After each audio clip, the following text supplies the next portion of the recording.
ಅಫ್ಘಾನಿಸ್ತಾನ ಉಗ್ರಗಾಮಿ ಸಂಘಟನೆಗಳಿಗೆ ಮತ್ತು ಹಿಂಸೆಗೆ ಕೇಂದ್ರವಾಗಿದೆ. ಅಫ್ಘಾನಿಸ್ತಾನದಲ್ಲಿ ಗಾಂಧಾರ ಕಲೆಗೆ ತನ್ನ ಯೌವನದ ಸ್ಥಿತಿಯನ್ನ ಮುಟ್ಟೋಕೆ ಅವಕಾಶವಾಯಿತು.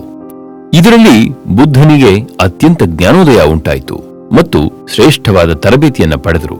ಆದರೆ ಈಗ ಬುದ್ಧನು ಅಫ್ಘಾನಿಸ್ತಾನದಲ್ಲಿ ಎಲ್ಲಿದ್ದಾನೆ? ಸಿಂಧೂ ನದಿಯ ತೀರದಲ್ಲಿ ತಮ್ಮ ಪ್ರಾಚೀನ ವೇದಗಳನ್ನ ಬರೆದರು.